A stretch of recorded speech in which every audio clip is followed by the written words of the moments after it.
people are on survival mode a lot of the time. And so to move out of that is to feel the safety within and to come into the world to be serving the whole. So when we embody in our everyday life the divine feminine and the divine masculine, we bring service, divine service, to the world. And it's not about just ourselves, wanting to be safe and wanting to just be okay. My name is Ryan Jasper. For over 20 years, I've explored the world through the lens of a filmmaker. But as I reach middle age, I've realised that true evolution begins within. And that in order to create the type of world I truly desire, I need to go inward. Come with me on my journey into self-discovery, growth, and expansion. Annabelle Merriman, author, shaman, coach, facilitator, healer, and not too long recently, a powerfully awakened woman. Thank you for joining me today. Thank you for having me. And I call myself a life expansion expert because I think it's all about this process of ascension and expansion and moving out of this world we've been closing us in. The society want to put us in boxes. And it's like, no, we all need to find which box we're in and to learn to expand out away from the box and see what's on the outside. Who were you before you became a life expansion expert? And how did you come to this place then now? Before I came to Australia, I was trained into being a ski instructor. And so I was very connected to my body. I was very connected to myself, but I was a bit on the fast track. And then I came to Australia, became a mother, got married, and then I tried to fit that box of being the Aussie wife and trying to do things the Aussie way. And so as I did that, I think my soul got lost. And in 2011, actually, I was diagnosed with breast cancer. And so from that place around the breast cancer, I fully disconnected to my body and I went into deep depression. I had to go into the darkness of my life. I went into a very dark place. And then one day I just had to realize I was waiting for someone to save me, really. I was blaming my husband for not saving me until I realized I was the only one who could save myself, and I just had to go on this journey. I wasn't functioning at my best. I was just being a mom and a housewife and a bit of a practitioner, but I couldn't really handle many patients at the time. And so then I'm like, I want something else. I want to feel alive. I felt really dead. My soul was dead and dark. My heart was dark. I closed my heart to life, basically. I was very unhappy, and I didn't know that I was the only one who would be able to make myself happy again. At the time, I just closed myself from the world. I isolated myself. And so from that place, suddenly it's like, oh, I want something else. And so I started to do things a bit different, educated myself, which that was very, very important. I realized at some point that the lack of education, I was starting to say the same words all the time. I was like on this little program, only the same thing would come out of my mouth every day. It was really, I could notice that at some point. It's like, no, I want to learn more. I want to do more. And so I started to meet new people, do things different. And then I met my coach who helped me, find my sabotage system and really face myself and take responsibility, 100% responsibility for who I am and what I need to do to get out of there. So that was very much the awakening process. And so the awakening process is, you're in the darkness and you want to get out, and you start to see the little flame, you start to see the little light, and you know there's a light. And then you need to call in help, because often if you don't call in help, if you don't find the right people to help you, it's very difficult to get out of there. And so a lot of people, they do the little, they just get some help, but not very long. They just feel, oh, I'm better. But it's much bigger journey to really get out of there and have to go through different cycle of being better and cycle of being worse again, and how do I do things? How do I do life? And so my coach was really helping me, and which is what I do now with my clients. And so that's the first stage of awakening. And then once you awake, you want to see something different. So you've been in a shadow, you've been in this darkness, and suddenly you're out of it, you recognize it, and you need to see, there's light there. And so as soon as I open myself, expand my heart, open myself, I receive all these messages, and I connected to people and to spirituality, because I was brought up Catholic. And so I was putting together always, religion and spirituality. And so for the first time, I was able to separate religion and spirituality. And so I connected with different realm, and it would just come to me, and I was in flow of what's coming and meeting new people. But the biggest thing was physically, my body felt different. Mm-hmm. So one day I remember waking up in the morning and being in my bed and thinking, oh, I don't have pains the way I used to. I just don't feel the pains. My body is feeling lighter. And so I think that's the first sign of the light being within the body and changing your own DNA and bringing light, because light is energy. And so when you're in the shadow, when you're in the darkness, your frequency is very low. And so your body is heavy, you're full of matter, full of matter. And then as you kind of move away from that, you bring more light in your body, and you're lighter, your body feels lighter, you can do more things, you have more vitality, you radiate better in the world, and your cells kind of work better. Mm-hmm. And so I started to look after myself really well. Amazing. And all that came up.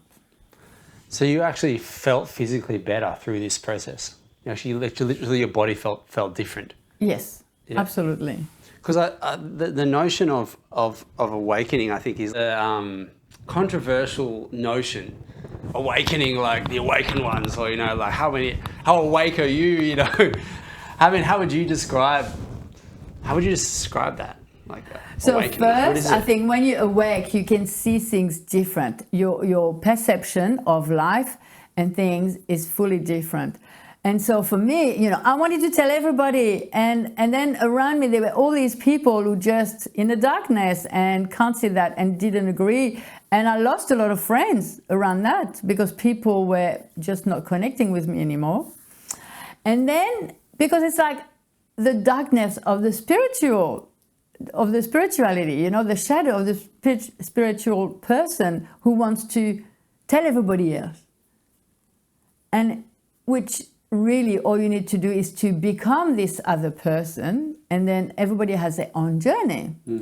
But when you want to change people, like it was like converting, the old way of converting religion, it's the same, really. So you just have your own journey. So when you finally can settle within yourself and connect to your own journey and not want to change everybody else, and really just work with people that are open to it. Because there are people, they feel like they're better than others, and there's a whole world there of needing to be careful about how you're going to embody this spirituality. How are you embody this lightness? What is about that? And opening your heart and stopping to judge everybody, because judging is part of the shadow, and being in acceptance with an open, unconditional, loving heart is what we need to be awakened and to be more in the light. So people are the way they are. We don't need to change them. They're only the one who can do that step. Yeah.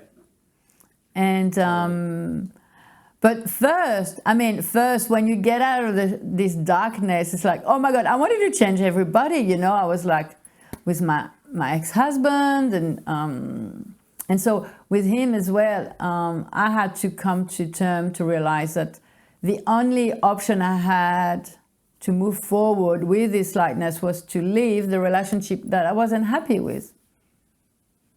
I had to stop trying to change him.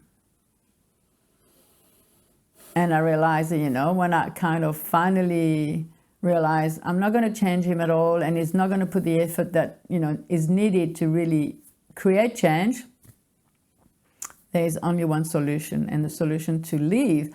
And I left all the things that was bringing me safety. So, you know, my home, I had to leave my home. I had to leave my family as being set up in a family. And now I've been living alone for 2 years, which can be very challenging at times. And so, and finding safety in a different way. And so now I've been redefining totally how safety is for me. And so safety is not an external validation or external, you know, like, oh, a big bank account or this or that. Safety is within ourselves, feeling aligned and feeling safe. We are safe when we are aligned, and that we do and we say the things that are true to ourselves, and we are authentic. We can feel safe because we know we can function then. Yeah, it's such a different perspective on the notion of safety, isn't it? Finding safety from within oneself and how we feel emotionally, how we feel about ourselves, as opposed to this notion of safety being that we have our physical security, like enough money in the bank and a house that we own and a car that's really valuable, that's reliable, that's not going to break down, that's going to last 20 years. You know what I mean? Like, it's a totally different flip. Yes. Like for me, like we live we live off grid, you know, in a more rough and ready environment, which requires more work, and we live off very little money, but we don't feel the need to have a lot of great material wealth to feel safe and secure and full and abundant. So it's an interesting, whole different flip on the notion of safety. Yes, and because once you feel the safety within, and you feel aligned with who you are, what you want to do, who you want to serve, how you're serving in the world, then you can do all these things to create the extra things that makes you feel safe. But when you think it's the outside's going to make you safe, when you lose it, then what happened? You're lost. Because you've lost what's on the outside. That's right. You know, many entrepreneurs, they make a lot of money and then they lose a lot of money. So if it's the money that makes you safe, what happened when it's gone? There's a beautiful quote that I remember really well from a Tibetan Buddhist teacher, highly acclaimed Rinpoche Khenpo from China, Tibet, China, from an institution of Tibetan Buddhism, which I've actually been making a film about. I've made a film about over a number of years, and he has this quote where he says that there are two kinds of wealth in the world. One is material wealth or money, and the other is spiritual wealth.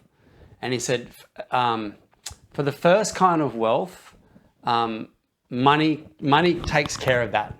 Like that's dealt with by money. But for the second kind of wealth, we have to look elsewhere. We have to look elsewhere. The material doesn't provide that. Yeah. And then we need to look in. Yeah. This is where we need to look. Yeah. And so what I'm creating is a technique called Annabelle's Awakening Alchemy. And so first stage is the awakening, and the second stage is the alchemy. And the alchemy is once we face our shadow, is to transform that into the light. And so to know that we can connect to that place and then transform it into the light and alchemize and change, like you change lead into gold. And it's... Yeah. And so how do we change that? And what is needed to create these changes is to bring divine feminine in our world. And what is divine feminine? Is love, it's nurturing, it's compassion, it's acceptance, forgiveness. They're all the qualities that we need to love our shadow, to love this part of ourselves that maybe not that so good, instead of hiding it, and to accept ourselves. And as we accept fully with compassion that place, we can slowly alchemize into a higher vibration and becoming a better person and serving in a better way. And so the way I teach is I have a retreat called Embodied Abundance. Because the abundance is something that you have to put it in the body. Because the bank account is outside. Again, it's the money, it's on the outside. But the embodied abundance, the abundance within your own body, like you embody, it's amazing. But that takes a lot of time and a lot of not giving up, just knowing that you stay plugged into that. And so that's how in 2020, I was on the sacred side and the energy of the dragons came to me. In 2020? In 2020, and I didn't know what to do with it first. I was like, dragons, okay. Why, what, I don't know. And how did they come to you? How did this happen? Like, what was the I was on moment? this sacred side, and I just picked up a few pieces of wood, and I put the few pieces of wood together, and in front of me, I had a dragon. I remember you telling me this story, and even going back another couple of steps, you said you were on a sacred site. What was the process that led you to this sacred site? Because this is a big journey. You've been on the last 4 years. Oh, more, yeah, 4 years. Particularly, and I know that 2020 has been a breaker year for many of us, a massive catalyst of awakening, you might say, or broader perspectives on the world and on our place in the world and our relationship to all the different beings, spiritual and physical, that live in this world. Yeah, that live in and of this world. So for the last 4 years, been it's been a hyper you know what I mean? Acceleration of revelations and disclosures and realizations on multiple levels is incredible. Sacred site. What brought you to? What were you doing at a sacred site in 2020? I found this lady online, Chloe Cousins, and I've been following her now since then. And she teaches and she talks about transference healing. And so the systems have been put together. He's from this lady, Alexis Cartwright, which he's in Australia. So Chloe Cousins in England, but I was, connected to her through Facebook. And then when I knew that the system was birthed in Australia near where I was living, I'm like, oh my God, I need to go there. And so that's how I went there. I went there and I had no idea what was going to come to me. Yeah. And so at the time, I just made myself with a few pieces of wood and palm, whatever. I made a phoenix, and I had my little bird that I take with me around, and it was my phoenix to help me transform. Yeah. Okay. And so I went to this site with my phoenix, and as I'm leaving the site, I found the dragon. Okay. And what was it about the phoenix that you thought, this is the tool for me to help transform? Did you just intuitively have a feeling? Well, Sam, it was on our first wedding anniversary and we were not together anymore. And I said, I need to get out of here and go somewhere. So I went on a little retreat for a couple of days. And on my walk, I found this piece of wood looked like a bird head. Yeah. And I picked it up and I took it home and I went, I don't know what I'm going to do with it, but when the time comes, I will know. And so I put it together later on and I'm like, it's a phoenix. And that was it, you know, and the inspiration just comes. My imagination just started to be really flourishing, you know. And then at the same time, I've been connecting with a lady who showed me about drumming and shamanic energy. And so all that was coming to me was very much shamanic energy, you know, the nature, connection to nature, all the different beings that comes to me through nature. You know, I would just pick up a piece of wood on the floor on my bushwalk and then make it this creation. And then this creation would help me in my transformation. So the phoenix was one. Then I had a rainbow serpent. I've got a rainbow serpent, it's right there. And then I have a dragon there. So, and they've been part of this transformation. And so I can give you a very good example how physically, materially, you know, I got the help from the dragon. So this is a good segue because I've been wanting to ask you about dragons. Yes. And you're going to show me your beautiful little dragon. So here's, this is a new one, but this is this is a dragonfly. Okay. The dragon, it represents freedom. This one represents freedom. Hang on. There we go. I can see it better now. Show me again. Yeah, it represents freedom, and I put it together last year. It's been helping me get my freedom back. Hey, true. And so the dragons. I want to do a little prelude here about the dragons because the dragons are a big theme. Yes, it's a really big theme. We've just moved a little over a month ago in the beginning second week of February into the Chinese lunar year of the dragon, and specifically the wood dragon. Wood dragon. And I've just come back from an epic trip in Japan. Yes. Working with shamans and indigenous elders and spirit workers doing ceremonial work to awaken the dormant dragon energy body of Japan as part of an East Gate opening to awaken that energy, the divine dragon energy on the planet right now, to help support, re-emerge and support the planet in the evolution, the growth, the transformation that Earth in our collective humanity is going through right now. So this theme has been massive. It's been popping up everywhere.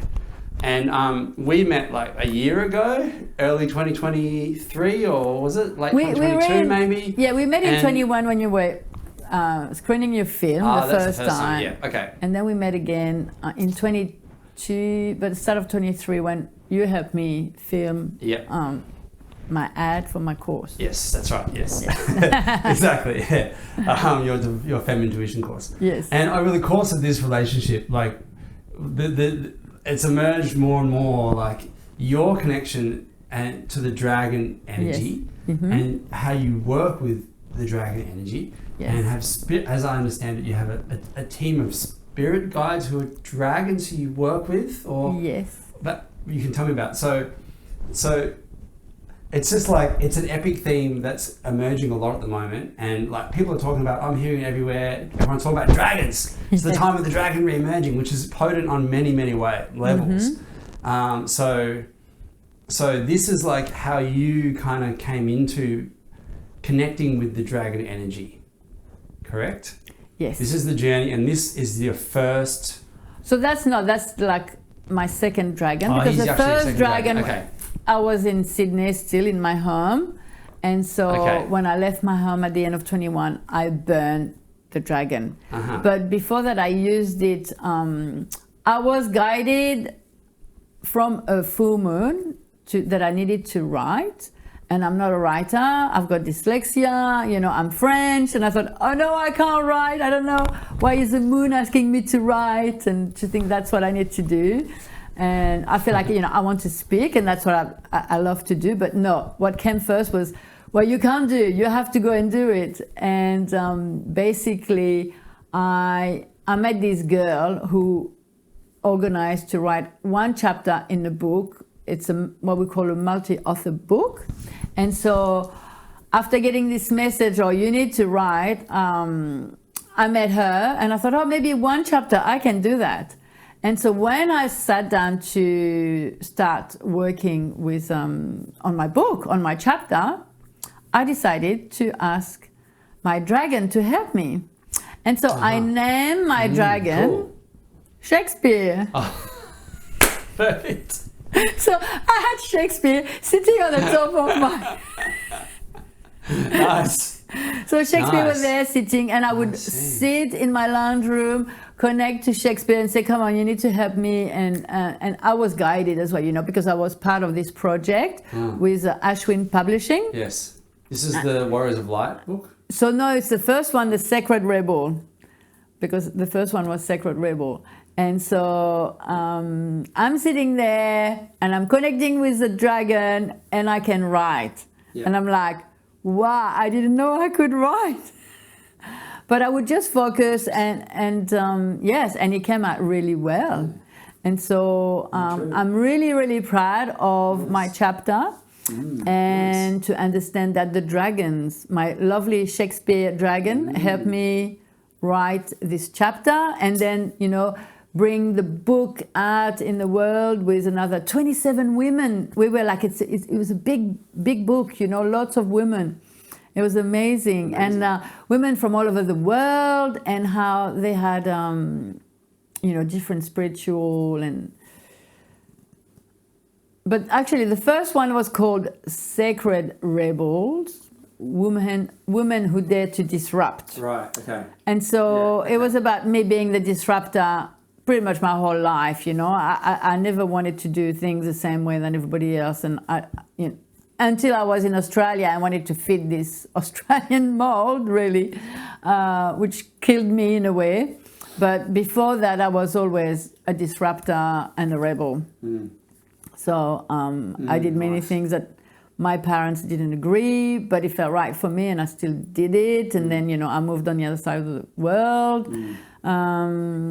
So many things. And so I could bring that in the book, in that chapter. And I tell my story of awakening and my story of becoming Annabelle, because Annabelle is a new name that I embodied and took on in 2019, in November 2019. Yes. Yes.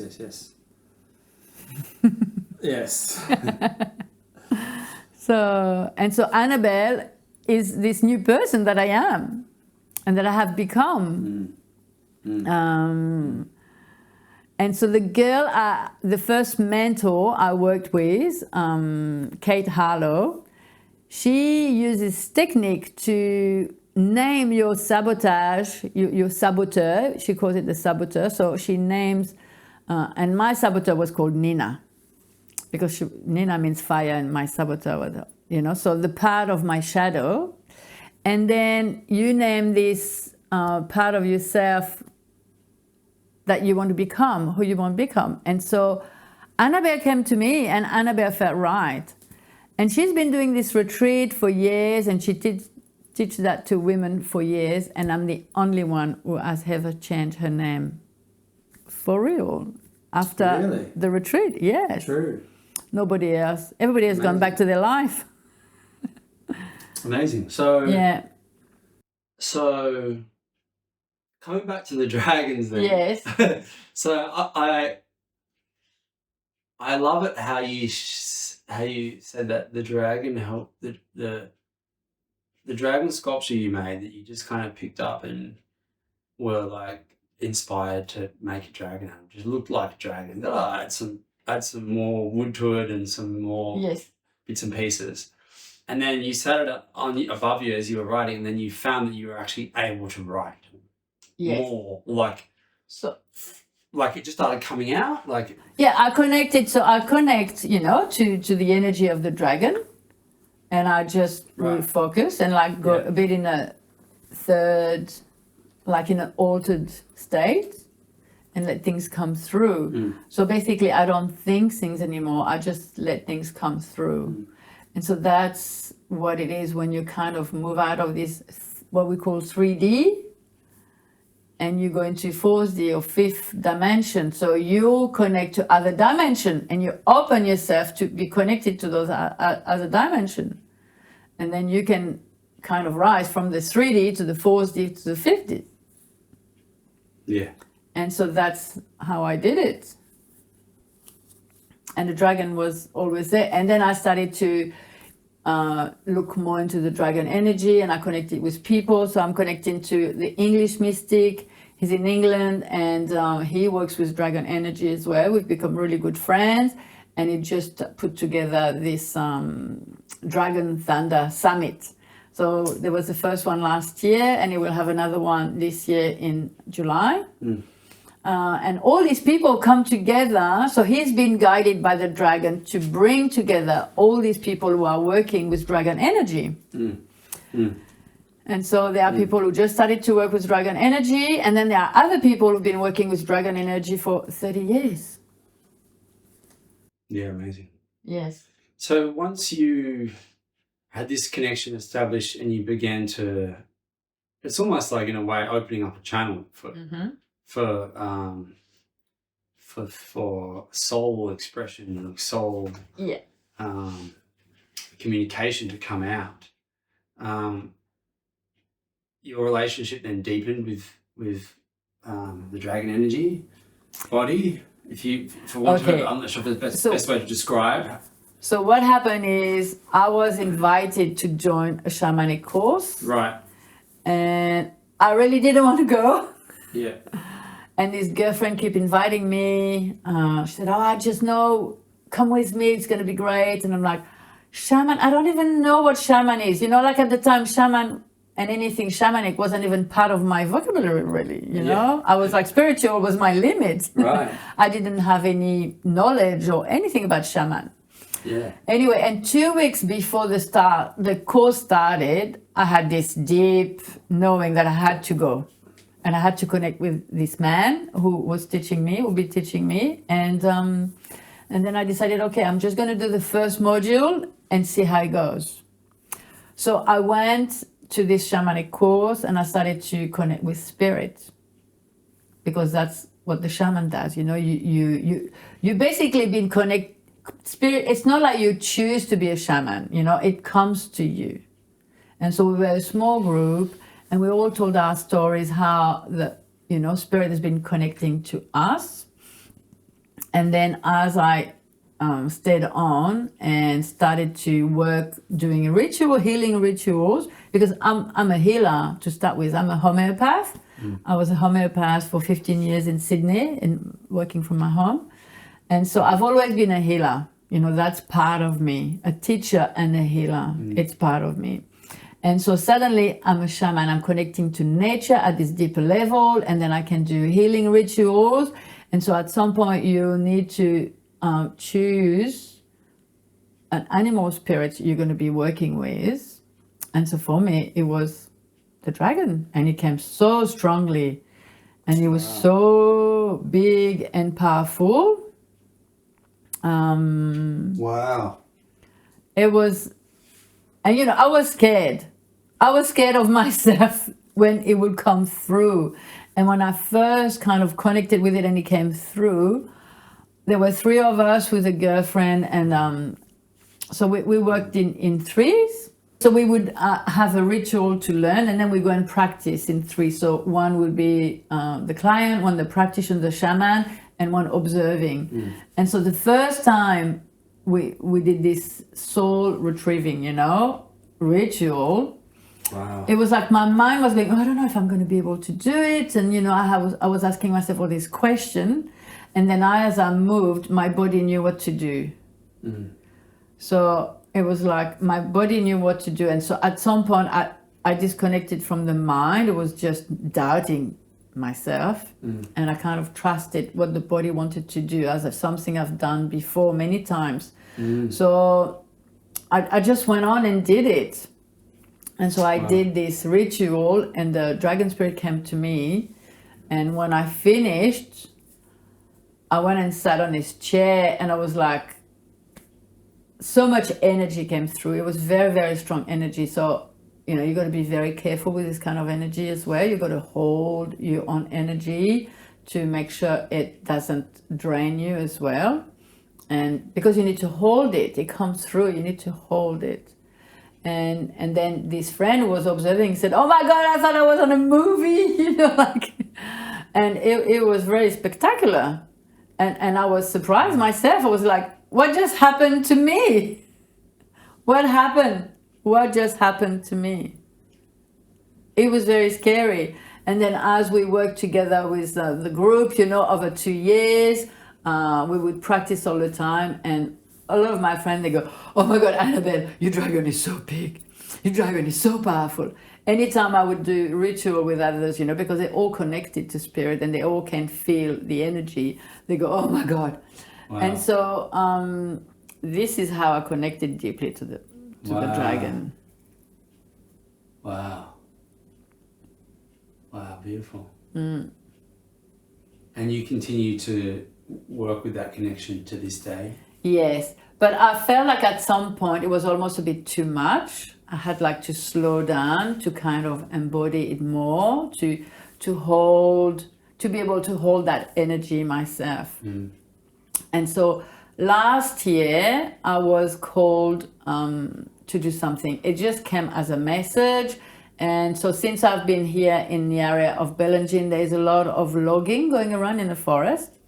And so at some point I was part of this open day where we just connected to the forest and talking to people about logging and what we want to do. And so as I'm practicing this yoga class, connecting to the forest, I got the message that I needed to go to the forest and bring the dragon to the forest to protect the forest. And it came through really strongly. I was very shaken after that.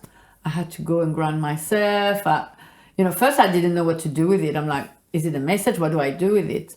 And I connected to the lady who's an activist. And so maybe a month or 6 weeks later, the message was still going, "You need to do it, you need to do it, you need to do it," and I could feel that I was starting to be anxious because I didn't do what I was called to do. What was that message? Was it like a feeling? Was it like a voice, or was it just like a message? How were you receiving that message? It's just, you have to go to the forest. The forest will come to my mind all the time. You need to go there and you need to do it. The message has come and now you need to go and do it. So it will come to my mind a lot. Okay, yeah. That's all right, yeah. The thought will come to my mind, you know? Yeah. And so when you couldn't let it go. It just it would just keep coming back. You tried to kind of ignore it. It kept coming back, yeah. And listen to me. I know. Okay, right. Okay. So at some point, I organized with this lady to go, and on the day she couldn't come with me, but I went to the forest. I did a little ritual, and then I took a few photos. Then I sent her the photos of the ritual I've done, and then I went back home. And a week later, she called me and she said, "Oh my God, Annabelle, they stopped the logging the day after you did the ritual." Wow. And so, I try to explain to her that the work I do, she does the base work with the people and that, but the work I do is at a higher level, it's the energy that's above all that. Yeah. And so that's what happened. And since then, I've wanted to connect with someone who does a bit that kind of work, to say, "Do you want me to show you, because I'm going to be living in the area, and it's kind of easy to go and do the ritual, bring the dragons around." And no, she was too scared of the energy and she didn't want to do it. So I haven't found anyone who wants to do it. Yes, this is what happened. So, that's how I feel like I've been serving with the energy of the dragon. But I was very drained after that, because the way I did it, I think I have to be very careful how I hold my energy and how I hold the energy that comes through of the dragon, and doing rituals and all of that. So that's why I've been slowing down and really looking after myself and really focusing on what is happening now, which is moving back to France. Yeah, for sure. Yeah, so that's So that's how powerful. So connected.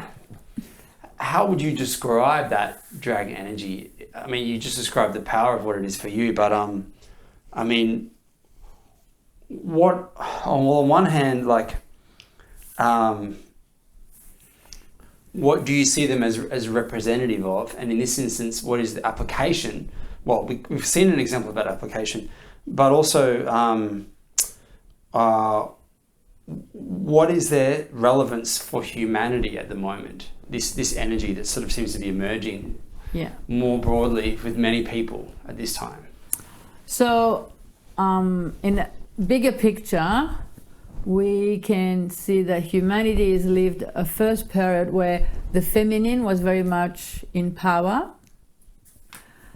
And then through Christianity, but even before, the masculine became more powerful. And so women would put back not being so important. And then the men and the masculine energy came forward. And so sadly with the masculine energy, especially the shadow masculine, it's all about fighting and competition, and wanting to be better than the other, but really wars, like if we look back at the history is made by the dates and the wars and the conflict. And we still live now in 2024 with many conflicts going around the world, and big conflicts. Yeah. And so this energy is still going very powerfully. And so to move out of that, we just enter this age of Aquarius. And the age of Aquarius is all about freedom, is about expansion, learning new things, new technology, moving out of that. But really, the biggest part is for all of us to bring the masculine and the feminine together into the one. And so that's what the dragon energy does, which is bringing empowerment and transformation and transmutation. Because the dragon has the qualities of the masculine, which is the wings, and then the qualities of the feminine, which is the snake kind of head and neck. And so into the one, yeah? And so bringing it together. So we enter this part of humanity where the masculine and the feminine are coming together in one. And so the dragon energy is bringing this unification of the two. And so we live a lot in a shadow feminine, which is all about jealousy and blame and shame and and then, shadow masculine, which is about war and competition and being better than the other and just about money and all this kind of thing. So now the world and humanity wants to move through the divine energy and the divine feminine, which is all about compassion, love, unconditional love, acceptance, forgiveness, wisdom, intuition, all these qualities of the feminine, loving kindness, Do we want to be in war or do we want to be together in loving kindness? If we have a choice, what do we want to do? It's like it's so... Yeah. And then the divine masculine, which is, trusting, being focused, being in action, but in a way with kindness, coming from the heart, not coming from a place of competition. Being in collaboration, working communities together. And so the energy of the dragon is what bringing this at the moment in our world. Beautiful. Beautiful. Yeah. And do you feel that is it just a coincidence that we're now in the Lunar New Year of the year of the dragon? that this is all also, like lots of people I know are getting in touch with this. Is this a coincidence, or is there a divinely orchestrated confluence of energies and light and consciousness convoluting with reality on multiple levels at this time in Earth's growth and change in evolution? Yeah, so many people, you know, when things happen, they go, oh, it's just by chance. By chance it's happening. I met that person by chance. And there's no chance. There's no such a thing as chance, but more about synchronicity and really flow of energies coming together. So the dragon energy is about empowerment, about purification, and it's about lifting up from the shadow to divine will. So what is the will of humanity? What is our will? So we are here to receive divine will. So to do things that are good for ourselves, but for the others as well. So it's a divine will to be better in service of the whole. So when we embody in our everyday life the divine feminine and the divine masculine, we bring service, divine service, you know, to the world. And it's not about just ourselves wanting to be safe and wanting to just be okay, because this is what happened after, you know, years and years and centuries of war. People are scared, people terrified, and they have so, you know, they have this selfishness, which is not selfish in a way. It's more what I call, it's more about survival. It's not an energy of selfishness just because I'm selfish, I just want to do things for myself. Because of this history of war and being in danger, and what happened in the streets in all these different countries, people are on survival mode a lot of the time. Totally. And so to move out of that is to rise from the survival, to feel the safety within, to find the feminine, the divine feminine within, to find the divine masculine within, and to come into the world with divine will to be serving the whole. And this reminds me directly about the Tibetans. Yeah. Because they're a prime example of that, who even in, and continuing in times where, you know, life is very rough, there isn't much material wealth, let alone prosperity or support or abundance in a material sense. Let alone being, you know, invaded and,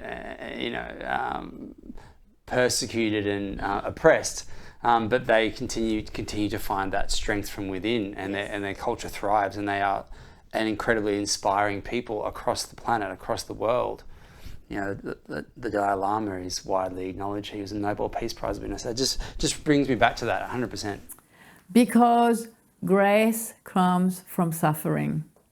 It's like there has to be a certain pressure that wants to bring you on the other side. And so if you don't fight back, if you just go through the suffering and then want to get out of the suffering from a better place, from the heart, then you can find grace. When we're in the moment of suffering, when we're feeling unmotivated, low energy, negative thoughts spiraling, feeling like what's the point in it all when there's so many challenges we're faced by on a daily basis, even in well-developed Western nations, you know, we still all experience this to different degrees. What sort of tools do you utilize to help with those times? So what I've found really important is to bring sacred rituals. So what we do every day is to look after ourselves, you know, the way we eat, what we eat, the way we move, how we move, doing yoga, dancing, doing sports. And then sacred rituals, I've been working a lot with the moon actually in the last few years, like since 2020, especially working with the energy of the moon and the movement of the moon. And so bringing sacred ritual to my everyday life. So when I'm good, it's all good. But when I'm not feeling well, I still do my rituals and they keep me emerging from the darkness. Because before that, when I was much younger, or when I was a young mom, I would go into the darkness and stay there for a long time. I couldn't, because I was like expecting someone else to help me get out, and I wouldn't find that person. And so I would stay in the darkness for a long, long time.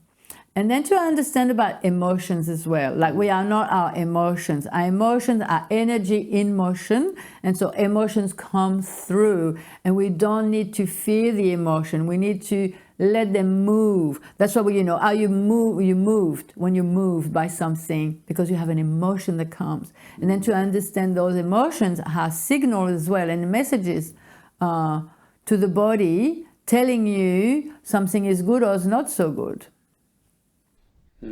So to allow yourself oneself to feel those emotions when they come up. Yeah. To really let them be felt fully. Yes. And kind of let it take you where it needs to take you. Yes. Would you say? And then to learn that, you know, you need to learn to not take it on others. So emotions come, and you need to learn to process in a healthy way.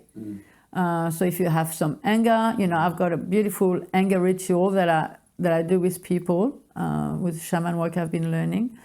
And so, you know, you don't have like to suppress this anger. You can express it and then move it. So to know that you are not your emotions, your emotion is not your identity.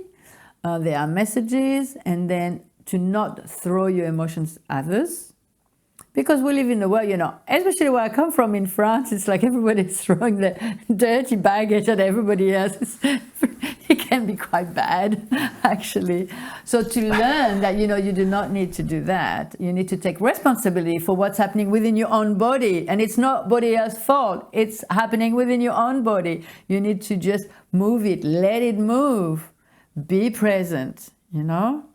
And so as this moves, what you want is, you don't want to be stuck there as well. And that's why the rituals are so important, because if you have your rituals and then you go back to doing the things that are good for you, you move out of it.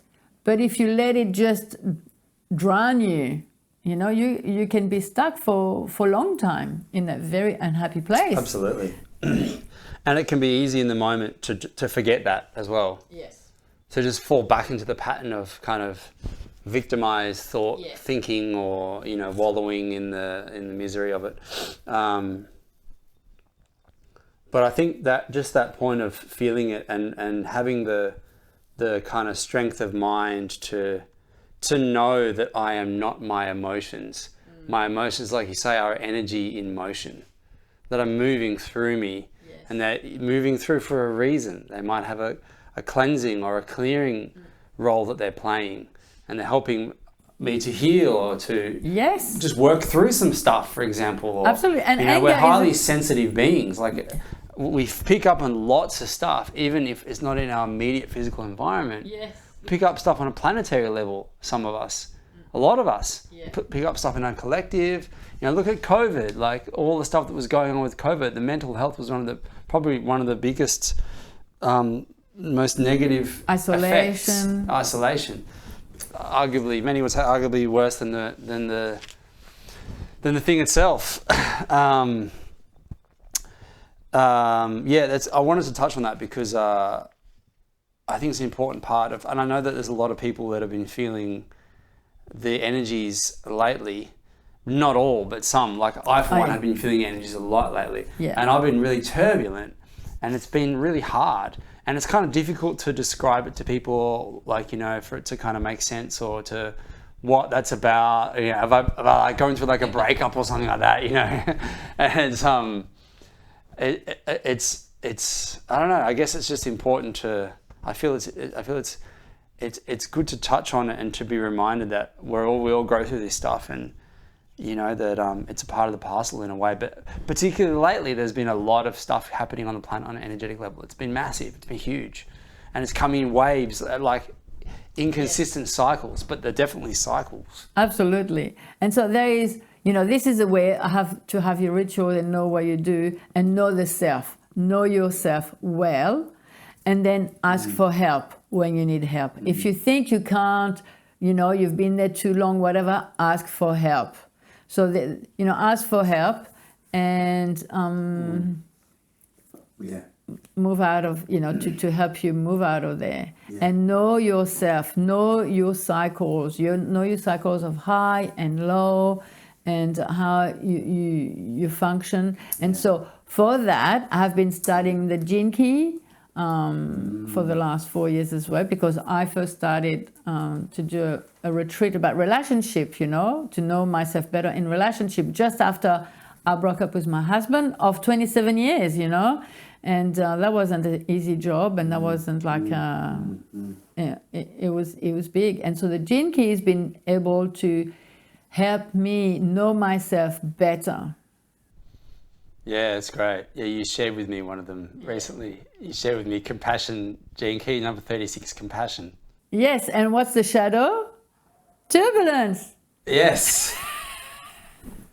And what's the gift? The gift is how to use, you know, you use the gift to move out of the shadow and to go into the CD, what they call the CD, which is the light, the higher vibration.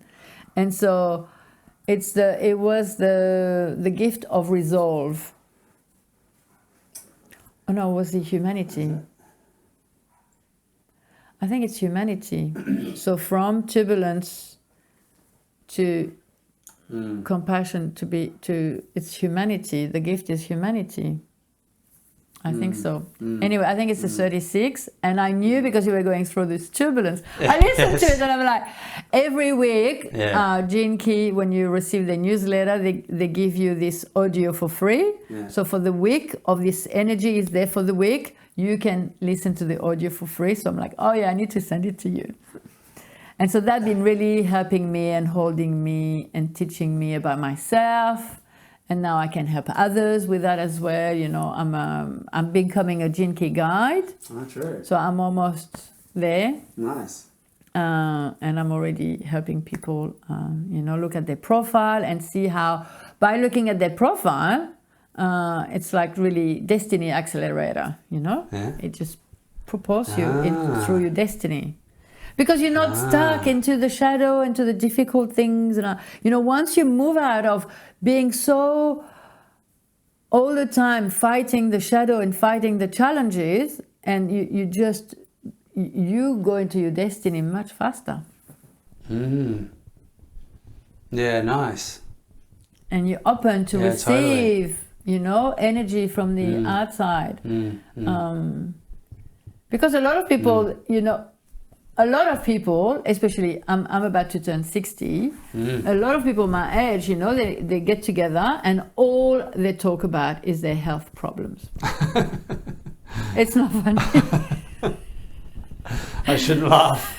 It's not funny because they're unable to look after themselves well. They don't understand that they probably created that for themselves, and they're not able to see it. And so they're stuck in that place where, because when we don't have health, we have to look after our health. Because we're so unable when we don't have our health.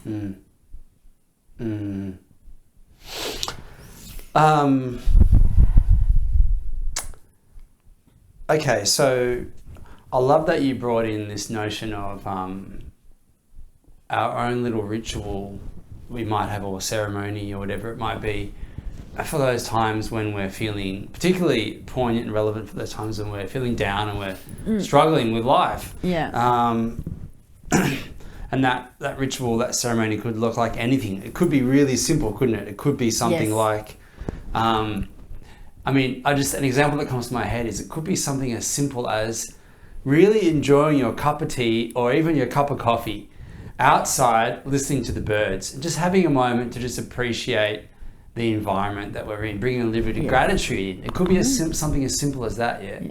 I mean, gratitude is the first key. Yeah, that's right. To get anywhere, to move out of anxiety.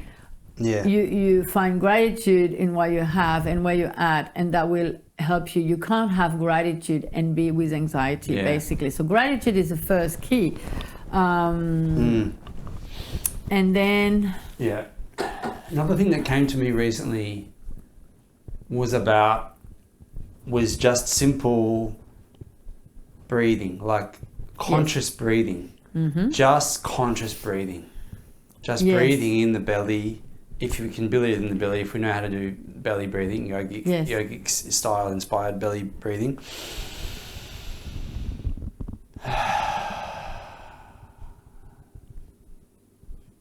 Just being able to listen to our own breath and be aware of our own essence again. Yeah, being present to your body, to your being, just being present, being mindful. Mindfulness has become something quite big, because when you're mindful, you connect to the body, you're present, you're in the present. You're not in the past, you're not worrying about the future, you're in the present, and you just pause. And so Gene Key is a big one to pause. They have an app where there is a little reminder every 3 hours, pause for 3 minutes. Oh. And so in the app you can have different settings. You can have a guided, you can have some music, you can have just nothing. And so every 3 hours it will come up, and it's just to stop. 3 minutes is nothing. And so in 3 minutes, I've got this magic mood meditation, which is 3 minutes, just stop, sit, breathe, and relax. Nice. And you do that? Yes. Yeah.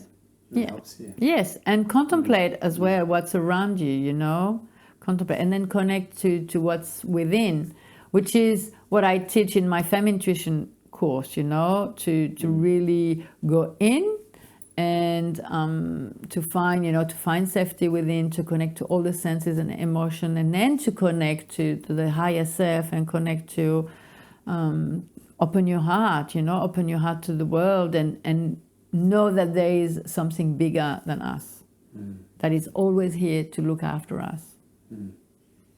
So when we know that, we feel safe in the world and within ourselves. And so the dragons are there. The dragons, they bring this energy of protection. So if you look back in the ages and people look at dragons, so you'll be terrified of dragons. And so now we're moving out of being terrified of dragons. We don't need to be terrified of those dragons. We need to learn to make them our friends. They're here to protect us. They're here to help us. They're here to help us become a better person. And so when there's all these energies going through and we have all this stuff coming up, why is it coming up? It is coming up to show you what it is that you need to let go of. If it doesn't come up, you don't know. So it comes up and you can be stuck there. But when you know the process, and that's the work with the moon, full moon, gratitude, let go of what doesn't serve me.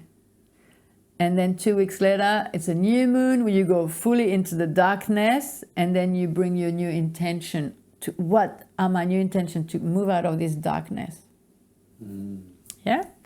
And so all these things come up, so you can let it go, consciously go, okay, I'm feeling a bit this, I'm feeling that, I fully have no self-confidence, self-worth. I need to let go of that. I need to find my strength and to be strong and to be confident. And so all these things, ritual that can help you do that. Every Monday morning, I hold space in a Facebook group to do Monday meditation, and I do Oracle cards guidance as well. And there's a group of ladies who come pretty much every week. And so this is to help you go in and bring calm, clarity, and confidence. And so you start your week like that. And then I give some guidance, and it's free. And then I give some guidance with the Oracle. And the Oracle is always amazing, Always amazing. That sounds great. Yes, and so it's every Monday. It's for ladies. Every Monday. Every Beautiful. Monday, it's a Facebook group. Would you be? Is that by invitation, that Facebook group? So I have a sign up. Yep. Link. So if you want to put the link, Yep. I can give you the link for the Sure. sign up, and then Yep. people can join. Yeah. And so because I want that to be accessible to all, because the group is a women's group, it's called Women's Soul Circle, and it's a women's group. I want that to be available to all. So I record the meditation and then I post it in YouTube. And so I have Annabelle Merriman's YouTube channel where you can find lots and lots and lots of meditation. Oh, beautiful. And you got a few dragon meditation. Oh, true. Even better. Yes, for sure. Yes. Yes, it's Well, there. we'll definitely put the links in the bottom of the Yes. video for people to check out if they're Yeah. interested. Thank you so much for I know. I'm very joining very and pleased. sharing. And you know, I love Yeah. this relationship we've built, meeting each other. And I think I was looking for someone to help me edit my course. And then I found a lady. And then we met and I said, oh, we need to do something together. I don't know what it is, but we need to do something together. And we had this amazing day filming. And then we've been creating all these little movies about my Feminine Intuition course. So You're talking about you and I? Yes. Yes. it's been amazing. I know, it's been really Yeah, cool. yeah. Because first I had no plan. And that's what, following our intuition is all about. Because the intuition came that I needed to work with you. I didn't know why. We met and we said, okay, let's do whatever. And then what we've been creating is quite beautiful. And I'm so happy I was able to, be captured in that essence.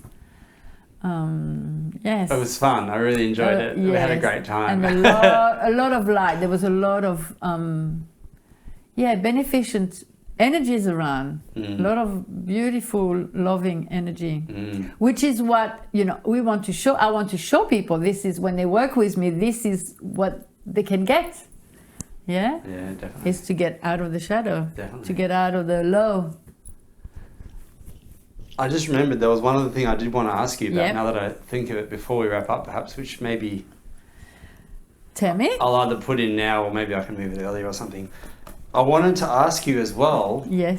particularly in the relation to doing work on the land and connecting to the land, about following some of our work we did together. We also worked together at a beautiful event last year. Yes, Love in Fest. Bellingen. Love Fest. Love Yes. Fest Bellingen. Yes. Which was I feel like that was a really, really magical, incredible coming together of people in this wonderful community that we live in. And we've had the privilege to share Yes. living in for a little while. I know that you're leaving soon to go back to France and spend time in Europe. What was special for you about Love Fest, the Love Fest Bellingen we participated in, and in what ways did you and us together as well in that respect feel called to support the event in the lead up? I know you were also facilitated during the event, but I certainly felt that the way that there was a conscious connection to the land and the spirit of the land there in Yes. beautiful Fora Valley that was harnessed, that was initiated and made a clear point of establishing that connection at the beginning that I think really influenced that event positively. Would you be willing to share about that, like in terms of what was special about it and what happened beforehand that made it so powerful event that it was? So it was funny, the synchronicity, which I met with this friend who was going to show me this land he lived on. And then I go there and he showed me the land. And then he said, oh, there's these people, they Love Fest. They're coming here to the festival. And I'm like, oh, I know the people from Love Fest because I went to a few of their events near Sydney and I really loved, it was when I first in 21 and 22. So I'm like, oh, I'm going to connect with them. And so I connected with them and I said, look, I'd love to be part of it in any way. And I do sacred ceremony and it's a full moon while the festival is happening. So I'd love to do a full moon kind of ceremony. So I held space to do that. And so To understand the land, the connection to the land, the connection to the earth, the connection to the element is the feminine. The feminine, the mother. The divine mother is the earth, nature. She is a divine mother who gives us all this energy. We eat food from the mother. And then we built a house with wood from the mother. You know, all the resources are in the mother. So that's the connection to the land and to the divine mother. And so being able to bring that and to bring through the story of love, because the Love Fest Festival, it's all about loving community and loving the self, the love of the community and the love of the land. So it's the order, you know. So we first look after ourselves. Because if we don't look after ourselves, we just look after others, at some point we're going to be lacking. And then we look after the land, and then the land look after us, and the community look after us, and we can look after each other. And it's this, you know, energy of working together. So Love Fest was an amazing event where you bring consciousness to all these different stages. Being and doing things to love yourself, how to look after yourself. And I did this, I was holding space to do this event, you know. It was clay ritual where you just cleanse your body from all that's been happening to you and connect to your body at a deeper level. And that was absolutely magical. Okay, so that was part of learning to look after yourself. Then it was all about the community. We were together, you know, doing all these events together, being together for 3 days. It was amazing as well. And finally looking after the land. So we all go there, did all this, and then when we left, there was no trace, you know, and we planted a tree. I remember planting this tree was a really important, you know that this tree will become big and will bear fruit, and people will come under the tree and get the shade and be nourished there. And so that's the mother. And to bring it together with the dragon energy is that when we work with dragon energy, when we work with a divine feminine and a divine masculine, which is, you know, we bring the divine masculine, and then with the divine masculine, we bring the divine feminine, and with the divine masculine, we make it happen as an action, you know, we create something in our world, in humanity. What happened? Magic happened. And that's what happened with Love Fest. Love Fest is magic. Because when you bring together all these people with love, and you know, this love is all the divine feminine and the divine masculine coming together, you create magic. And so Beautiful. It was magic. Yeah, it was magic. It was magic. We were like on a different planet. Yeah. It was really like, it felt really 5D, you know, we were really like in absolutely. The full 5D frequency. Yes. And like having an event that's based around the notion of just love, just simple and purely love. That's it. And simple. Connection, community, celebration. You know, you're creating the space for that sort of energy frequency to arise and to become the dominant paradigm that we're all vibrating together in. Yes. And so that's one more point I really want to bring in. Sometimes we feel like there's so many things and it's so complex and da-da-da. But really, no, it's not. It's very simple. It's all about love and about breathing.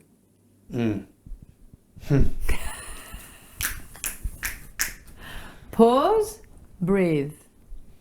Be with love.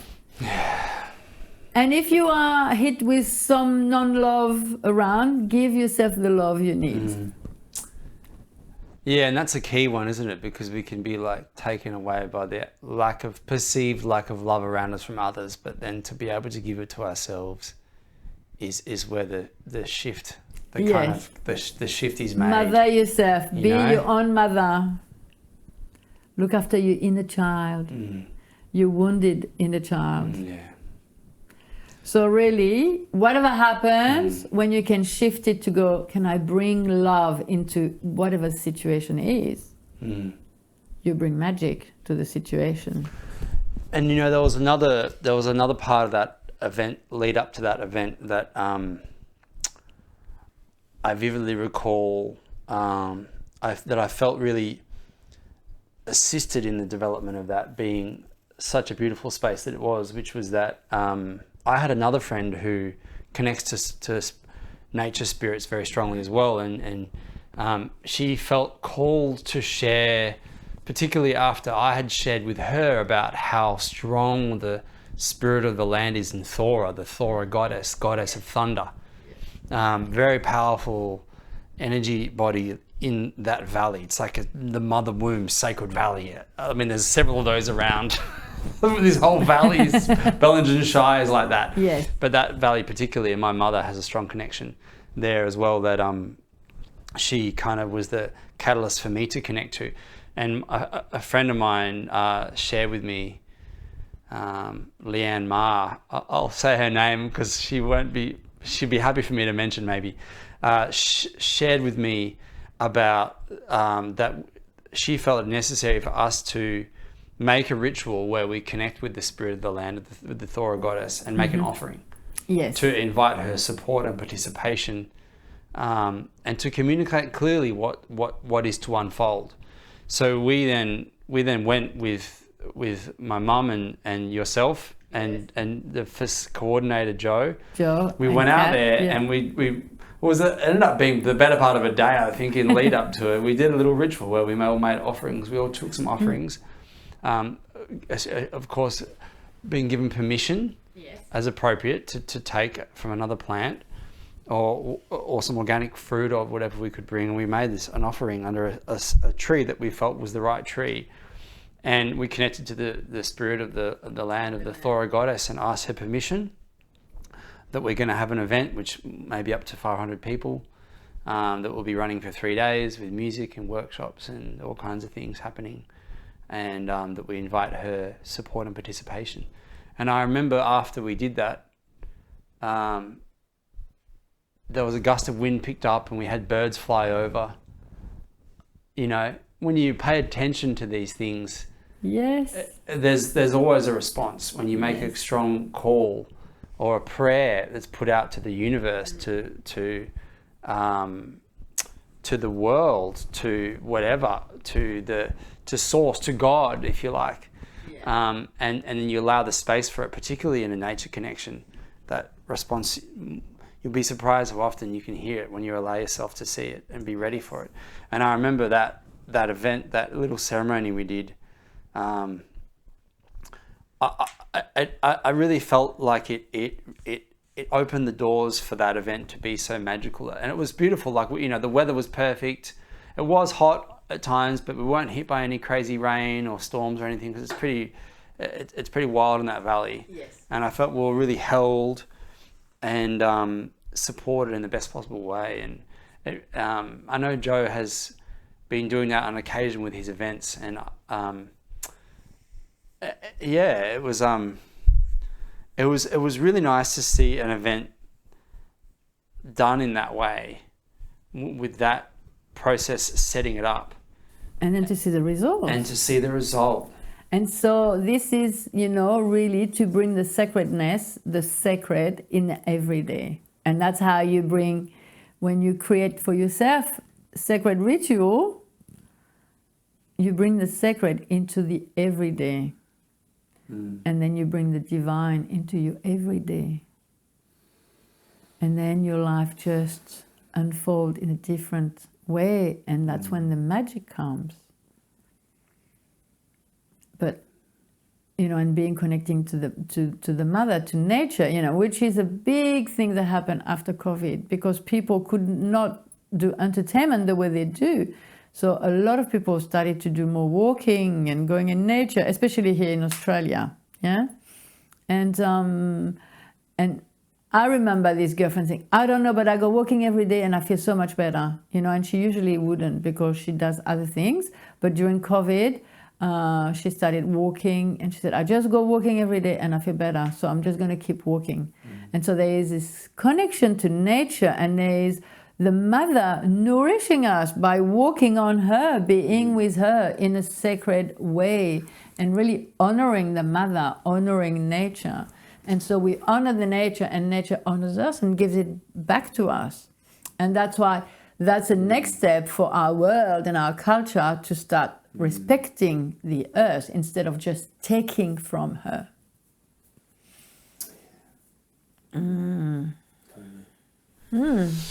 All right, beautiful. Thank you so much. Thank you. Yeah, Yay. that's beautiful. Yeah. If people want to follow me, I'm on Facebook and Instagram, and as well, I have a website, annabellemerriman.com. So you can put the links to the video, and I've got a few different offerings. And so, so we can just keep helping others expand. I said, what is a life expansion expert? Yes. Is to help you expand your capacity to love and to breathe. Gosh, that's so simple when you break it down. It's so simple. And that in turn allows our lives to expand. That's it. By expanding our capacity to love. Yes, and to love ourselves first. Because we're here being needy, waiting for love from others. Oh, please love me, love me. But in fact, we need to love ourselves first. And as we love ourselves, we'll get more love from others as well. And pause and breathe and slow down. Yeah. Connect to Mother Nature. Listen to the message from nature. Listen to the message from your body, your emotions. When anger comes, there is a strong emotion there. There is a message with it. Honor the message. Don't feel bad because you have anger. Honor the message. What is the anger telling you? Maybe tells you to run like hell. Run away from something or someone. You never know. Yeah. Listen to your message. Listen to your body. Yeah, indeed. Thank you. Thank you.